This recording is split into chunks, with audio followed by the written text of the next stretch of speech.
Welcome to the Critical Focus channel and finally a new episode of this long dormant series, which is actually quite close to my heart. It's a welcome break from the minutiae of reviews and deck building, and basically it's just me very subjectively talking about what warband I enjoy playing the most from each season. This is not me ranking the warbands based on how good they perform in some present or previous meta. This is purely a list of what warband I enjoy playing the most, based on playstyle, synergy, looks even, and possibly lore and stuff like that. This is part 7, and we've come all the way to the lovely forest of the Gnarlwood. Let's take a leisurely stroll through the peaceful and totally not hostile glens and valleys of this tourist resort. So in this season, which is quite a warband strength-wise an uneven one, we have the Gnarl Spirit Pack, the Sons of Velmorn, Grincrack's Loon Court, and Grisel's Areni. And as per usual in this series, I am going to start from the bottom, which may then accidentally also be the one that is the least powerful. The Sons of Velmorn. This is a warband that a lot of people value very highly in terms of looks, and I think they are fine. Especially the leader, King Morlach Velmorn, and his illegitimate sons, Sir Jedran Falseborn. But I honestly don't think that the other ones look all that awesome. I'm not personally a fan of the winged helmets on the in-marriage children. They look a little bit like Mickey Mouse with their ridiculous helmets, but that's not my main beef with the warband. And I think the lore is decent enough for them, although Velmorn should probably have foreseen that looking for salvation in an item called the Tyrant's Crown in a place called Dead Fang's Tower kind of was a big red flag. But I guess he was pretty desperate. But anyway, I'm generally a sucker for subpar warbands, but these guys just feels a bit too much of an uphill battle to get going with. They inspire fairly hard and on something they aren't very good at doing, that is landing attacks with crits and assists. Yeah, so they basically all roll 2 swords, which is a very subpar attack profile. So they need to be very heavily built to actually get in the flow of things.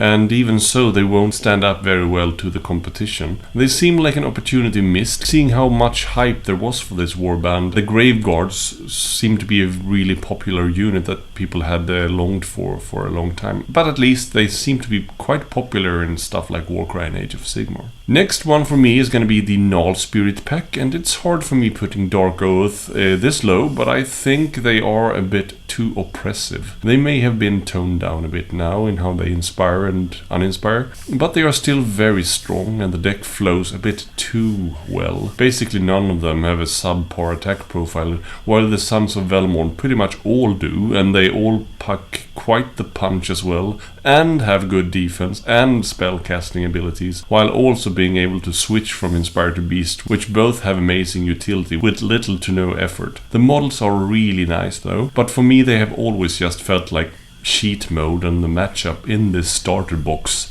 versus Velmorn is just way off in power level. It's even worse of a matchup than Dreppers was when they came versus Celestus in that first starter set. Next up for me is gonna be Grincrack. I admit the models are hilarious and very innovative, but I'm not a major fan of goblins, honestly. I prefer the cool models over the goofy ones. Yeah, I'm boring that way, I guess. But aside from that, I think while quest objectives are a really innovative and fun idea, it comes off a bit clunky in practice. While a regular warband could just try again with a failed attempt at a search card like these guys have with a successful charge, these ones just have to sit it out for the rest of the round.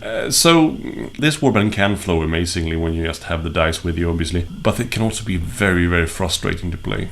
Still, they do offer a wide array of different attack profiles, and they are fun in that way. That's something like the Velmorn lack. They don't have like a range 3 option, for example. But I think a fight like the Wonky Lance is really fun to kind of make a first crazy charge with. And like the guy with the Spore Trumpet is hilarious as well. In the top for me, however, sits Grisel's Areni. If you actually know how to pronounce that, Areni, I'm not sure. help us read out, I guess. I admit, I was not the least excited for these almost identical ladies when they were announced, and they felt like a very uninspired attempt at Morgwraith 2.0, but with more anger issues. But after playing them a bit, I think they are really fun and have a lot of speed, amazing flurry combos, while also being very glass cannony, which I think is something that the Witch Elves should be. And that's always fun, that kind of risk-reward thing for me. The buffed damage reduction that they recently got was actually quite a good one and made them a little bit more competitive as well. Still, they sit in just a kind of right power level area where I like to hover, and that I can, with a clear conscience, feel them without feeling that I made a meta choice, I guess. And after reading up on the gruesome lore of what a Sister of Slaughter actually is, well, my god, they are even more badass. These guys basically get their face plates melted onto their faces. There are a large number of kind of initiates that don't survive this process, and yeah, pretty hardcore. That's it for me today. Feel free to chime in on what favorite warband you have from this season, as I love to interact with you guys. And yeah, so that's it for now, and let's roll those end credits. This is Mats again, chiming in to thank you for watching the video. Please don't forget to subscribe, like and comment, and to not miss out on future content, ring the bell as well. And if you really liked this video, feel free to click the thanks button just below this video. And if you want to support me even further, you can now become a channel member and claim the title of Critical Focus fan. Until next time, take care, bye.